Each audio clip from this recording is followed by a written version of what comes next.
Alright, so if you've been watching my videos for a while, you know that my weight has been fluctuating a lot over the past 11 years. When I started making videos during my second semester of college, I was probably at my skinniest since second grade. I don't think I ever got below 200 pounds, but I was pretty close. Then, as I got more into weightlifting in sophomore and junior year, I stayed in about the 220s before gaining a bit senior year. After graduation and falling into a depression, I gained a lot of weight, getting back up to over 300 pounds. I think ranging close to 350 by the end. Then, once I moved out of my parents' house and started my new job, I lost about 50 pounds by the end of 2016, and then just sort of stayed in that range for the next 3 years. In 2020, I lost about 60 pounds and plenty of fat, but over 2021 and 2022, I gained a bunch back. It's been going not great in 2023. I'm filming this in mid-June, and last time I weighed myself on May 1st, I gained about 6 pounds and was so distraught I didn't even do a weigh-in on June 1st. So I think I could use some help. So let's talk about weight loss episodes. Every show ever made has to do some kind of weight loss episode, but of course we'll be focusing on the ones aimed at a younger demographic. I want to see how some of these hold up to scrutiny, how well some of their advice works, if they set realistic goals, or if they at least make losing weight seem fun. I'll give the episode as a whole a bit of a look, but I'm mostly grading on how well it works as a weight loss episode. Also, please note, I am not a doctor or dietitian. Please don't take my word that seriously. So let's begin with one of my favorite Disney Channel shows.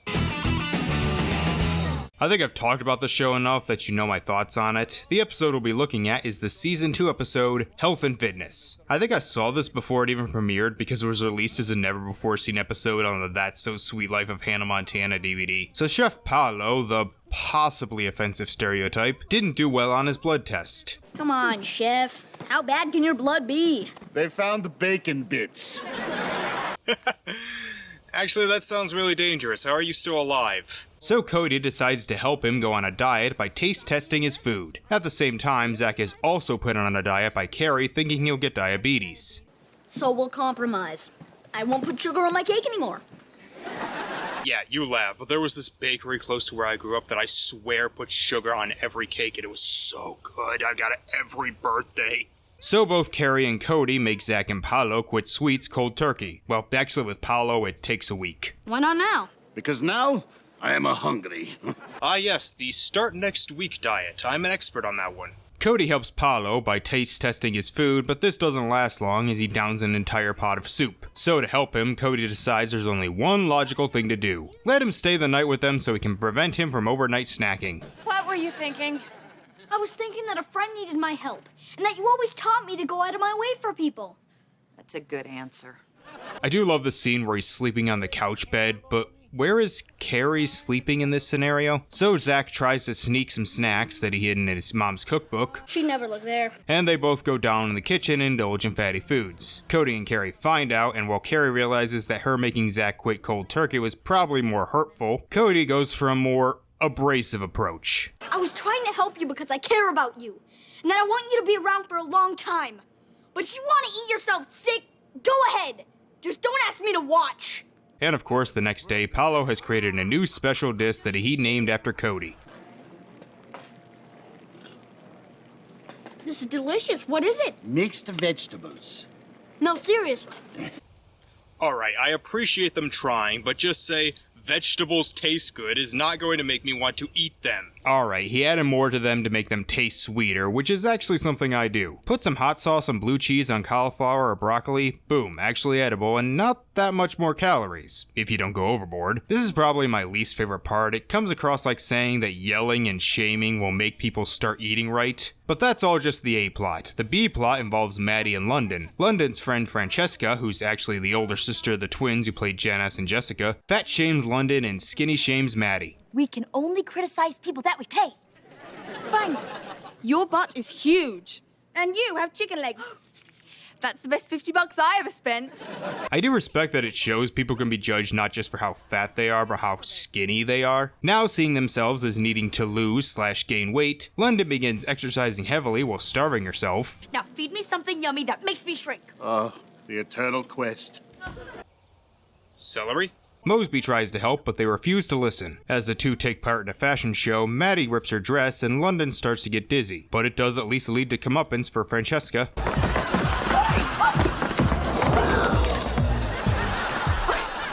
not what it looks like. It looks like you got a chest cold. See, Alpha Bitch? Don't need to wear a water bra. The two girls realize they made a mistake and all ends happily with them even getting a couple dates. I like this episode quite a bit as its own thing, and in terms of teaching healthy eating, it does an okay job. It does have a lot about calories and nutrition, even if some of them are a bit out of date. Starting today, no more sugar.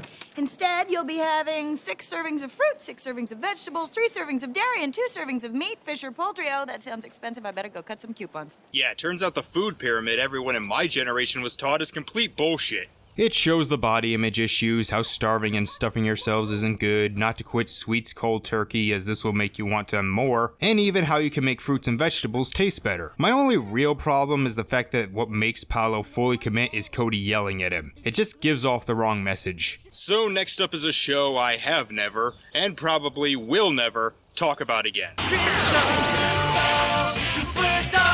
So, I never watched this show, or if I have, I certainly don't remember much from it. It only lasted a couple seasons and was made by the same people behind the Batman and Superman animated series, although despite being an American cartoon, it has a mostly Canadian voice cast. The episode we'll be looking at is the Season 1 episode, Up, Up, and Away. It starts with Lex Luthor's pet iguana Ignatius, of course named after Ignatius of Antioch, meaning he'll probably end this by being eaten by lions. So he's gotten fat from eating an excessive amount of pies, now weighing over 20 pounds, which for an iguana would be like me weighing 400 pounds. The doctor puts him on a diet of eating a small apple, which is actually true to an iguana's diet, and after Krypto saves some balloons from the world's worst balloon salesman, clearly putting those powers to good use, it gives him the idea to become lighter than air. He makes some muffins with helium gas, which of course makes them start floating, which is very unrealistic. I demand actual science in this cartoon about a flying superdog. Not only that, once he eats the muffins, it gives him the ability to fly. Guys, we've all inhaled helium before. It doesn't make you float, it just makes your voice super high-pitched so you sound like a chipmunk. This is kindergarten science. Amazing! 10 pounds! He's lost half his weight overnight! That is very much impossible. Your iguana is clearly sick and must be taken in for extensive, invasive medical procedures. He can eat whatever he wants now. And cancel that exercise program. You are the worst veterinarian in the world. Oh, okay, second worst. But some kids on a field trip eat the muffins. Tastes kind of balloony. Wait, how do you actually know what a balloon tastes like? Monster! And they begin floating away, which should be terrifying, but, you know, Wilson. Wilson? No, honest, Miss Boron. Wait, her name is Miss Moron? No, Miss Boron. Oh, Boron, okay. Wait, her name is Boron, but she ate helium. Maybe they'll float into space and she'll meet Xenon, girl of the 21st century. Thankfully, Krypto saves them. Kevin? Flying? It's Superdog time! By the way, hi Samuel Vincent. Nice to see you as a character who's not a nerd, or whatever the hell this guy was. But the dose starts expanding because science, but Krypto stops it. 40 pounds? Yeah, he should be dead. And he's forced to start the exercise program. You know, I never liked when episodes made working out seem like a punishment. So that episode as its own thing was fine, but as a weight loss episode, it was pretty weak. It made diet and exercise seem bad and gave absolutely no good tips. Next up is a show I wasn't supposed to watch as a kid, but I did anyway.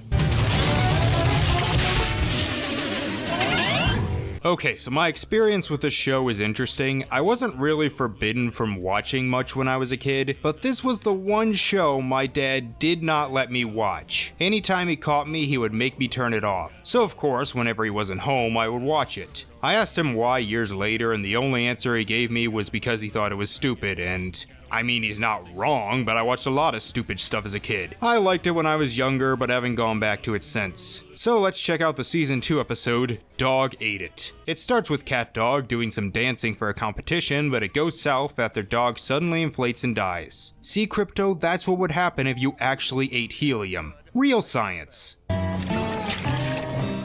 Dog, I hate to say this, but you need to drop some poundage. We don't want to fall on our non-existent butt in front of everyone, do we?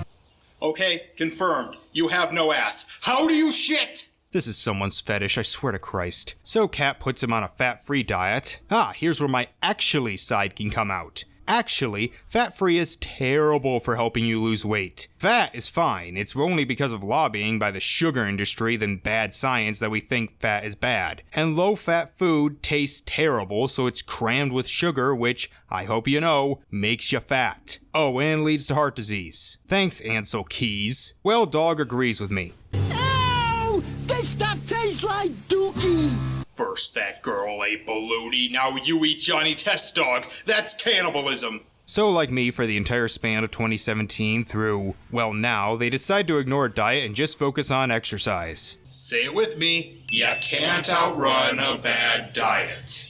And trust me, I've tried. Cat threatens Dog with no dance competition, so he forces himself to be miserable, eating the shitty food and working himself to near exhaustion, and manages to lose all the weight. Oh, to be a cartoon character able to lose massive amounts of fat in a day. So they go to the competition, meet two cute chicks, and by cute I mean fucking horrifying, and Dog gets distracted by the buffet. Dog, concentrate on the music and don't think about food.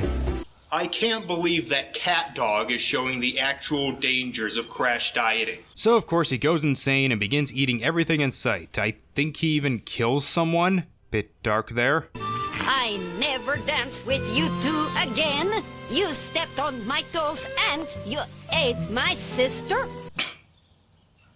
Alright, that's a good joke. They do end up winning though, but Dog eats the trophy because Cat can't have anything nice. So, that actually properly showed why crash dieting is a bad idea. It demonstrates how starving yourself on food you hate and pushing yourself to extreme exhaustion will only end up hurting you in the end, as you'll end up binging eventually. I mean, it shows that in its own Catdog way, but even its own Catdog way was pretty entertaining. I still don't think I'm interested in going back to watch the whole show, but this episode wasn't bad. Next up, another childhood classic I've barely gone back to. I've talked about Doug before in my Halloween marathon a few years ago. Need a refresher, watched it as a kid, rarely have gone back to it as an adult. But let's check out the season 4 episode, Doug Tips the Scales. Doug is spending the weekend at his grandma's, who of course feeds him a bunch of junk food because that's what grandparents are best at. Finished with your cake, Doug? I couldn't remember whether you like chocolate fudge or butterscotch on your ice cream, so I brought both.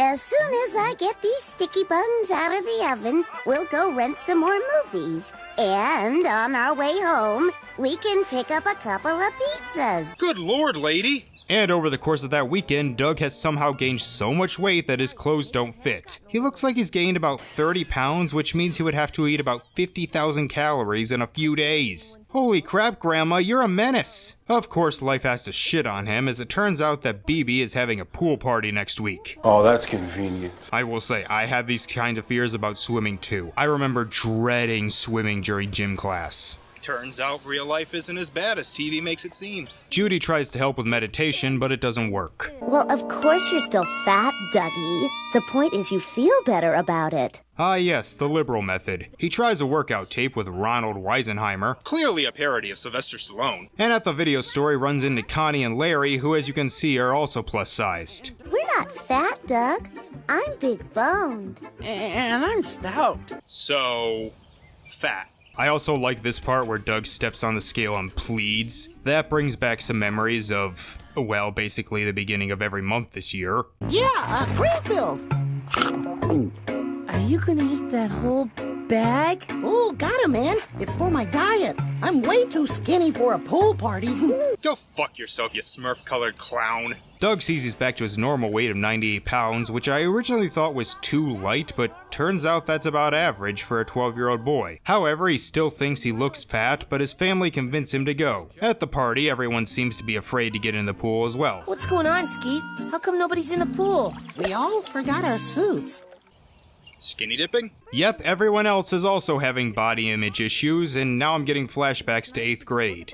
The movie. And so Doug does the brave thing and goes first. Eventually everyone else gets in, and that's it. That was actually a pretty good episode. It does a good job showing the anxiety, A lot of us have body image issues, but especially at that age. And this is the early 90s. I think it's actually gotten worse 30 years later. And it does a lot of the good things, does try and diet without completely going overboard, and works out really hard in a variety of ways. My only problem is it's a little too optimistic that he managed to drop all that weight in a week. Otherwise, a pretty solid episode. Alright, so we've covered diets and exercising at home.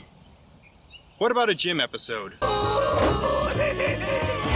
That was a hoot! I've never talked about Rocko before, but there's a very good reason for that. I didn't really watch it much as a kid. This is one of those classic Nicktoons I caught sometimes, but never really cared about. That said, I did binge the whole show a couple years ago, and it's pretty good. Definitely a show that feels like it was made more for people in their 20s and 30s. And wouldn't you know it, the episode we're gonna look at is the very first episode of the series, No Pain, No Gain. Laces, I'm out of shape. I'm not the wallaby I used to be. Yeah, according to the Rocko's Modern Life wiki, you're 20 years old. Shut the fuck up! Hey, fatso, let's go! I'm not doing this for my health! After 5 seconds of jumping jacks nearly puts him in a coma, Heifer comes in and immediately destroys his property because he's fat. But thankfully he has 2 passes to a spa/gym called Flambe La Flab and are immediately stopped by a couple of workers to set up a program. Which, yeah, this does happen. You want to join a gym, they're gonna sign you up for a program whether you want to or not. Oh, and they also sell their own merchandise, which again, 100% accurate. My shorts are chafing me. Heifer, you're here to lose that big gut, not eat. Tell that to Planet Fitness that has pizza days for Black Card members. Who the fuck gives pizza at a gym? So Richard Simmons hosts an aerobics class. Oh, you, kangaroo boy! You with the little flabby tail. Now don't hide in the back. Come on closer and join the party. I don't want to make friends here. Well, shenanigans happen. Minus 20 points. Oh yeah, these lizards dock or give points based on how you exercise, which I don't think I've ever had a gym that did that, but it wouldn't surprise me if it exists. Meanwhile, in the weight room, where everyone is already swole as hell, again, fairly accurate.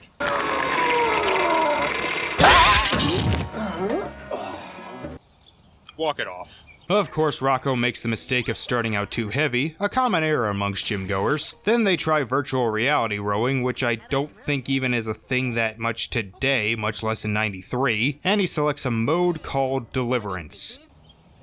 Run, Rocko, run! Now we gonna make you squeal, piggy. Perfect family entertainment. So they try some basketball, no gimmicks, no tricks, just some good old-fashioned sports.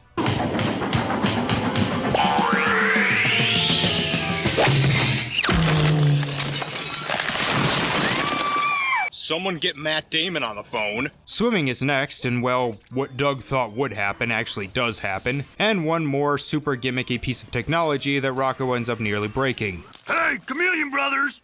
Come here! This guy's hogging up the mirror! I can't see myself! If this is like any other gym, the entire wall should be made of mirrors. Heifer is kicked out, and even though Rocko is allowed to stay, he chooses to stick by his friend and they work out at home. With pizza. Okay, you really were taking the Planet Fitness method. Well, not much to say about this one. It does a good job showing how gyms will have a bunch of gimmicks and forces routines, but not much on actual weight loss. I was gonna do the We Bare Bears episode on the gym, but it's not really much I could add to it that I didn't already say in the Rocko episode. Turns out gyms haven't really changed much in 20 years. The only thing I want to mention is this. Oh, I made it to the top. How pathetic. Geez, work out much? If you make fun of someone at the gym for being overweight, you can go straight to hell. Anyway, on to another Nick show. Hey, Arnold! So this episode from Season 4, called Weighing Harold, is one I remember watching a lot as a kid and actually giving me hope of the potential for my own weight loss. So Harold has just finished eating 50 Mr. Fudgy bars for a dare, which, let's see, a fudge bar has about 200 calories, meaning he just scarfed down 10,000 calories in one sitting. And while the Jolly Ollie man is happy about that, the others make fun of him for it. Boy, he sure is fat, ain't he? He must weigh over 200 pounds. I bet by the time he's in the 6th grade, he'll weigh over 300 pounds. That's basically what happened to me. Although I don't think this ever happened to me. Look, Mommy, there's a fat man. Oh, Johnny, no, don't say that. He's not a fat man. He's a fat boy. Well, fuck you too, lady. This depresses him and his parents' reassurance doesn't help. Yeah, to all the parents out there, if your kid is unhappy with their body and you tell them they're fine, then they'll probably feel worse about themselves. But that night he sees a commercial. Hey, are you fat in between the ages of 8 and 14? Do kids call you Tubby, Lardo, Wide Load, Whale Boy, or the fattest person I've ever seen in my life? Yes. Well, the commercial is for a cruise for kids who want to lose weight, with plenty of stuff to exercise and a salad bar, so he decides to go. So long, Harold. I hope you lose a couple of pounds. Yeah, go fuck yourself, Stinky. But after undisclosed amount of time, the cruise ends and Harold, well... What's new? Wow, talk about false advertising. Sid and Stinky of course make fun of him, causing him to get even more depressed. He's enormous. I reckon he gained pretty near 100 pounds. Oh, please. Nobody could gain 100 pounds in 5 weeks. 5 weeks? Man, most episodes we've looked at overestimate how quickly you can lose weight. It actually does take quite a while to gain weight. And of course, he keeps getting made fun of. I was wondering if you had any Mr. Fudgies that were low fat? Again, low fat is bad. And after that, he locks himself in his room, but Arnold offers to help him lose weight, even doing it before daylight so no one sees him.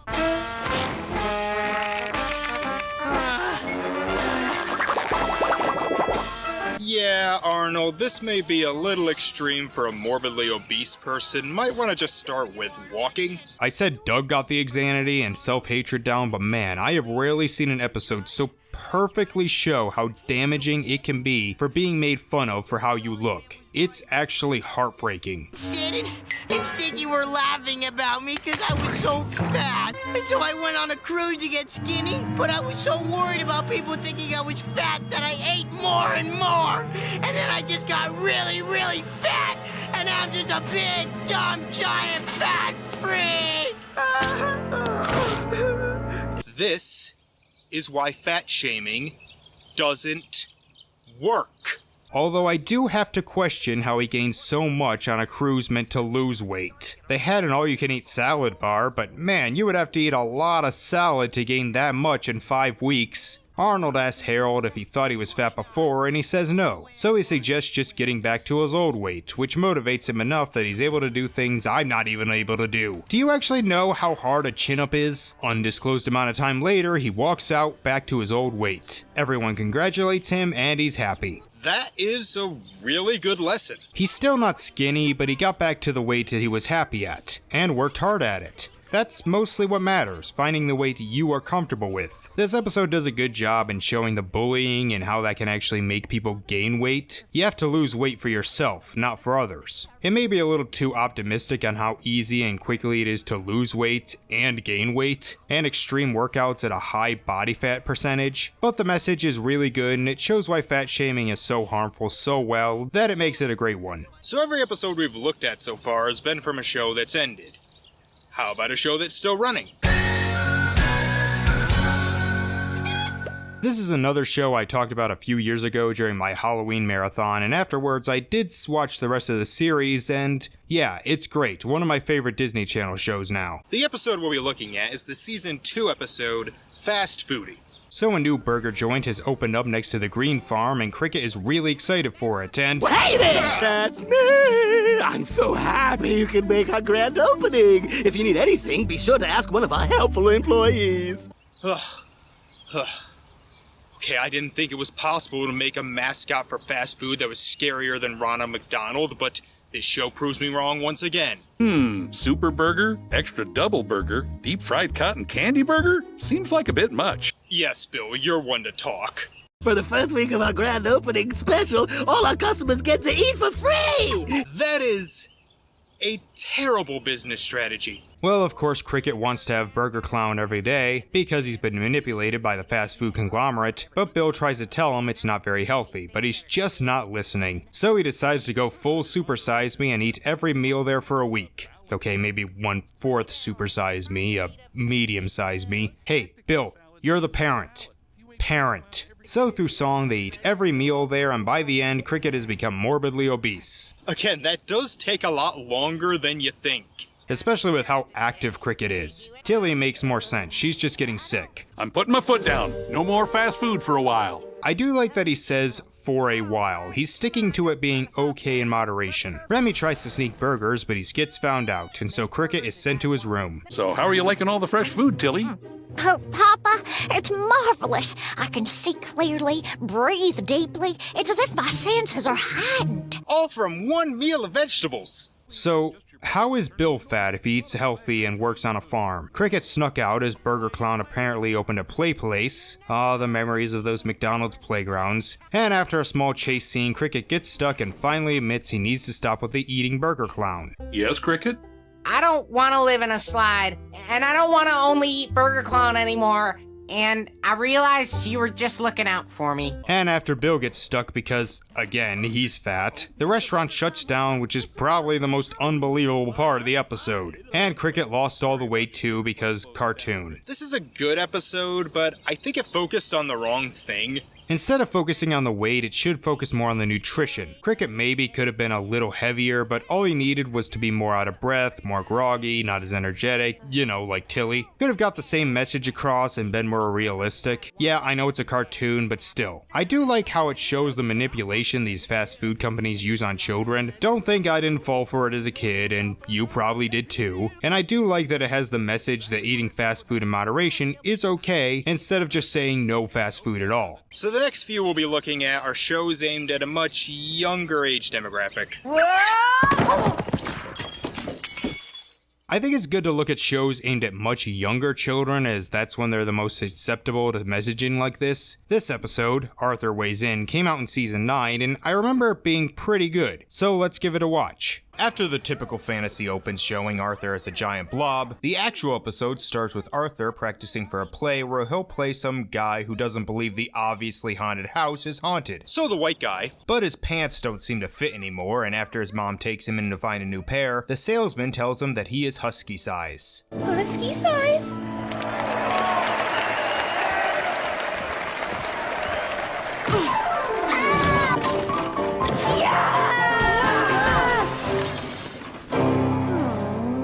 I think he took some of that Wonka gum. He's even having trouble playing soccer.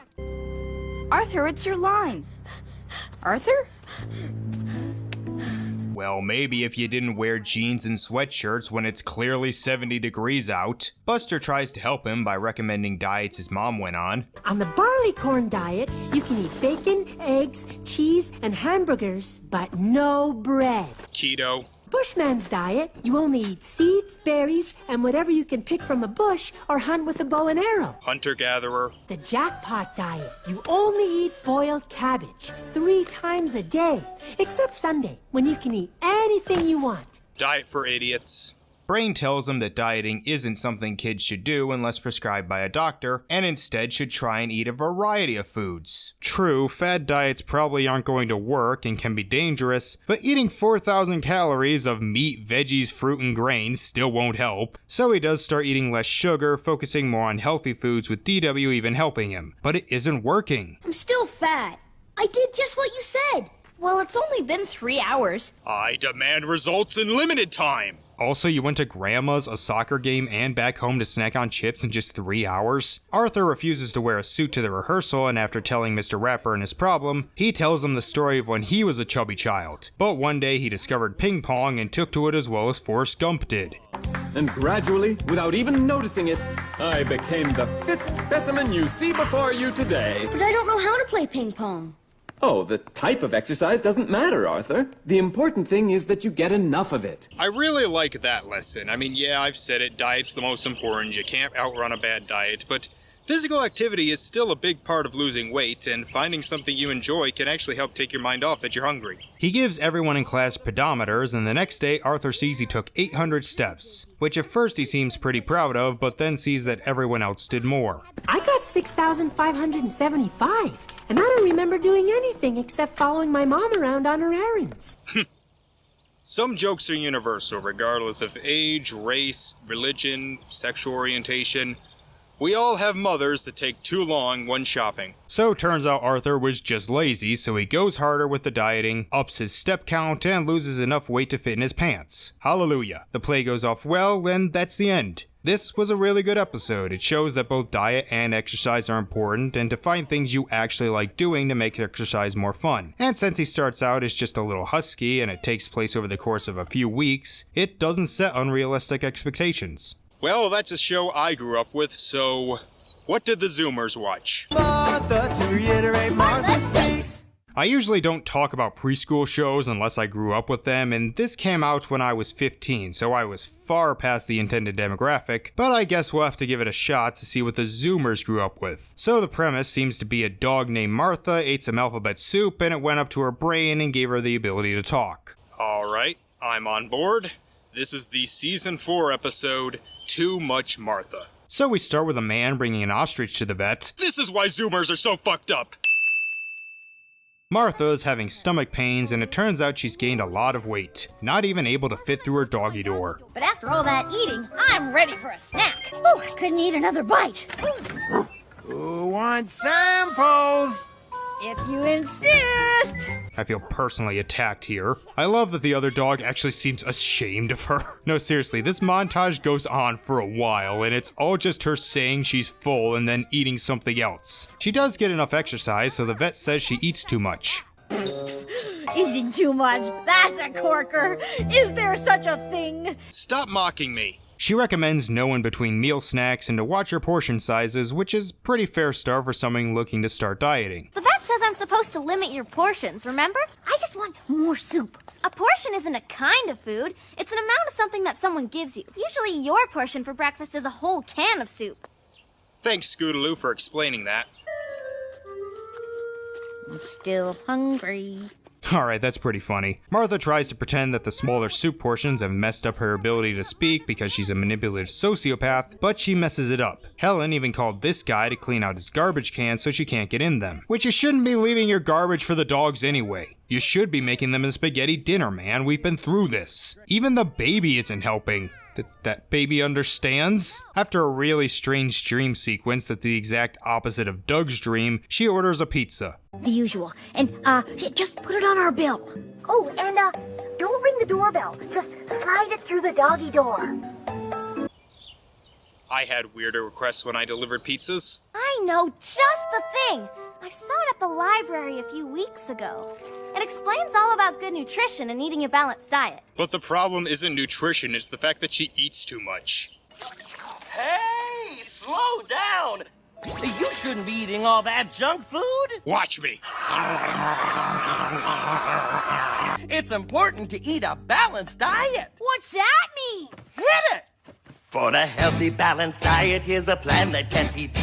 Eat your dairy, fruits, and greens, and your bread and fish and meat. Most of this food isn't part of a dog's diet. Yeah, it's a good lesson, but not exactly using the right character for it. Yeah, I know it's a show about a dog that gains the ability to talk by eating alphabet soup, but still. Well, Martha still wants food, but realizes that her family limiting her portion sizes is basically because they want to keep her healthy, and it's working as her belly isn't hitting the chair when she jumps up on it. How long has it been? A balanced diet means you have to eat the right amount of vegetable, dairy, protein, fiber, and fruit. Again, you're a dog. You're not supposed to eat some of that stuff. So that was an episode about nutrition, I guess. It does a good job showing that you can just cut down on how much you eat and that having a balanced diet is a nice lesson, but just a little lost by the subject being a dog. So we've looked at millennials and Zoomers.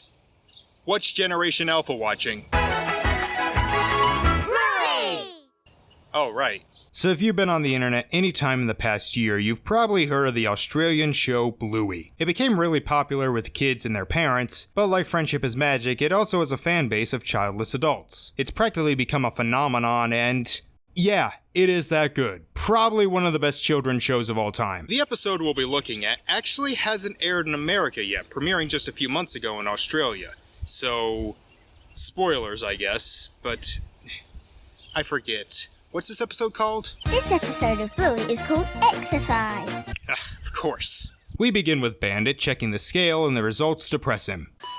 Oh, man. Man, he took that way better than I did back on May 1st. Bluey's curious why he's upset and Bandit tells her that he needs to exercise, but it's hard when he has 2 kids to raise as well as work. Why don't you do it now? Because I'd be late for work.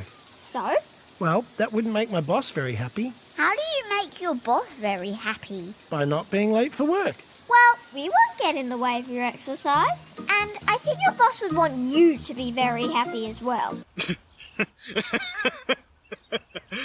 Oh, the naivety of a child. Well, he does decide to get some exercise in. He's got 10 minutes before he has to leave for work. Bit optimistic on your part, but okay. Of course, the girls keep getting in the way as they're pretending to have jobs. And to get to work, they have to use the lift. So then, push what floor you want? Hi. Dude, you're lifting a 7-year-old girl in the palm of your hands. What, 2 kids? Bandit, you aren't out of shape at all, man. Your grip strength must be incredible. Well, he does eventually drop them, and they move on to using his daughter as a dumbbell. I could totally see myself doing that if I had a kid. Seems lifting children all the time would give you the biceps you want, although they're not very good holders. Hey! Don't worry, man. Setups are mostly pointless anyway. And if there's one thing we've learned from the Arthur episode, it's that ping pong is great exercise. Also, how is this only taking 10 minutes? And Bandit, you're gonna be very sweaty at work. I'm sneaking off to the fun park. Come on. What? Just a quick go on the roller coaster. Roller coaster? Oh, forget you kids. I'm going to the gym. Oh my goodness. It's 14 o'clock. 14 o'clock? I was supposed to be at work 5 hours ago. I just want to do this job really good and make my boss happy. You did make your boss happy. Huh? I'm your boss! What? Well, this is a pretty good Bluey episode. It's a terrible undercover boss one. Oh, and he even remembers the cooldown, and the girls help with that. Aww. Hi, boss. I'm back with your cup of tea. I said I wanted 11 sugars! Oh, I'm sorry. I'm not happy! Chili's body was found 6 days later. Just kidding, they even help her get a workout in, and it later turns out Bandit's blood sugar levels are perfect. Gotta say, Bandit, you're in great shape. Have you been going to the gym? Nah, it's been coming to me.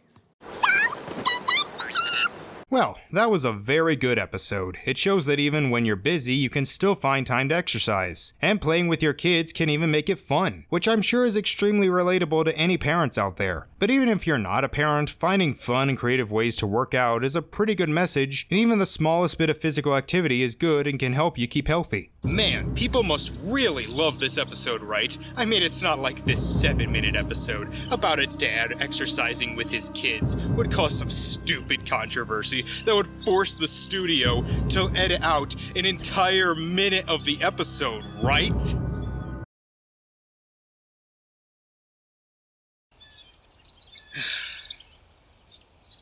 Liberals, we need to have a talk. Come on.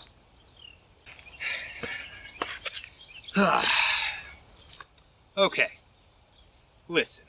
It's clear you want to stop fat shaming and have people feel better about how they look. And that's wonderful. Really it is. But someone wanting to lose weight is not them being fat-phobic. It's them making a choice on what they want for them and their body. We have seen episodes of fat shaming in this video. We have seen how it can be painful for people, but someone wanting to lose fat is not fat phobia. In fact, calling it fat phobic or anything like that is actually really, really harmful. You see, when you have one side saying that being fat is bad, and they are worthless or even bad people for being fat, and then when they say they want to lose weight, and you come in and say they are bad people for wanting to do that, you are actually making them feel worse. Because it seems that no matter what they do, someone will be angry with them, and that the decision on what they get to do with their own body is not up to them. And I've been seeing this a lot recently. So let's make it clear. Taylor Swift having a scale call her fat in a music video to show her insecurities is not fat phobic. Adele losing weight is not fat phobic. Congratulating people on their weight loss is not fat phobic. Taking pictures from an upward angle is not fat phobic. Jesus Christ. You know what is fat phobic? The seating sizes in most restaurants, movie theaters, and transportation. How hard it can be to find clothing and how expensive it can be, especially formal wear. Doctors misdiagnosing overweight people with serious medical conditions and just telling them they have to lose weight. Discrimination in hiring. Even funeral arrangements for overweight people can be more expensive and complex because even in death, we don't care about certain people. So saying that someone is being fat-phobic for wanting to lose weight in a world that practically condemns them for being more than 220 pounds, I would say is actually pretty harmful. That Arthur episode I reviewed also hasn't aired in years because of stuff like this. Stop it!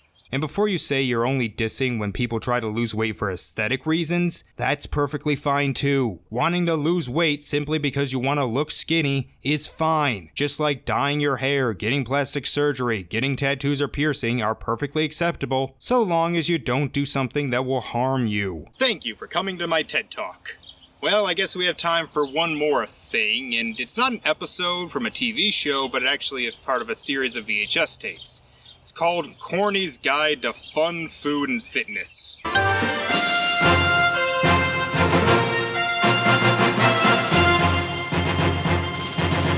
So Corny was a character used in a series of PSAs back in the 90s meant to teach children about stuff from stranger danger to brushing your teeth. He's an alien from the planet Zarkon, sent to Earth as an exchange student, and for most of the videos was played by Richard Horvitz. Yeah, that Richard Horvitz. So the kids of Zarkon are getting fat and thus they enlist the help of Corny to help create a workout plan to whip them into shape. Isn't he like 10? I'm just terrified that there's more of him. There's not much to talk about with this one. I kinda just wanted to mention it because, well, when the hell am I ever gonna get to talk about Corny? The workout's fine. It's a good burn, teaches kids to stretch and not push themselves, and it's got a lot of variety from running in place to sit-ups to pull-ups. Although what happens if I don't have a bar to do pull-ups? What am I supposed to use, a door frame? Also, pull-ups are fucking hard! It's cheesy as hell, but Horvitz does make it pretty fun, and man, doing all this in that costume must have been hell. Thanks, kids. You sure helped me out. And I want you to know if you ever go up to Zarkon, you're gonna have lots and lots of friends. And you'll be visited very soon as this is an abduction. Great job, Corny. I knew you'd come through.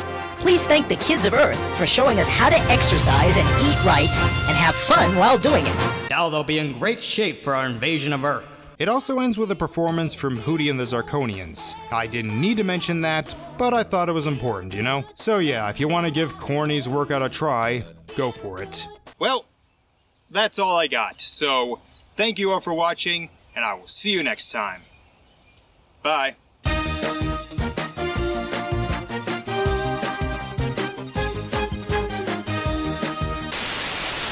Yeah, you laugh, but there was this bakery...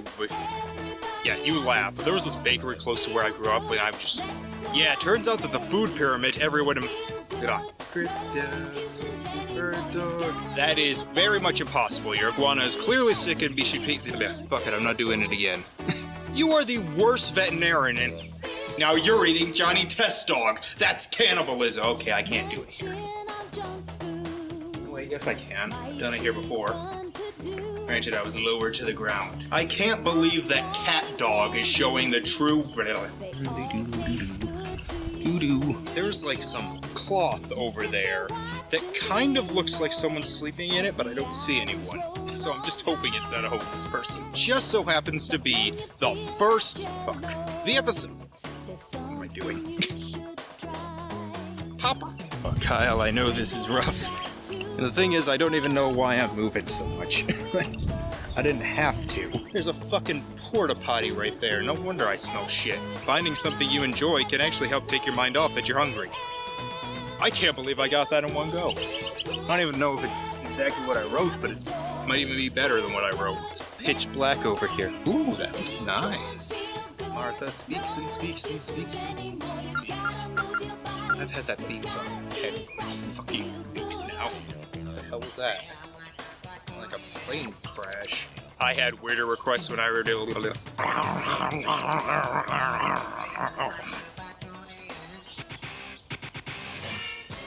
can't wait to watch that back. What the hell is that? It's like a spider web. Okay, I'm getting out of here. Hasn't premiered in America yet, premiering a few episodes anywhere outside of Australia just a few months ago. The episode we'll be looking at, called Exercise, actually hasn't premiered in America yet, premiering just a few months ago in Australia, so... Oh, fuck. I remember why I went again. Just a few months ago in Australia. Fuck. Alright, gotta get my Australian accent, mate. 14 o'clock! I was supposed to be at work 5 hours ago! Mate?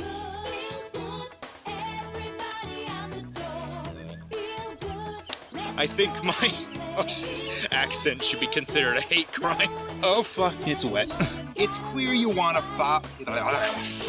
It's clear you wanna stop. Fuck. And I've been seeing this around. There's a bee down there. Big bee.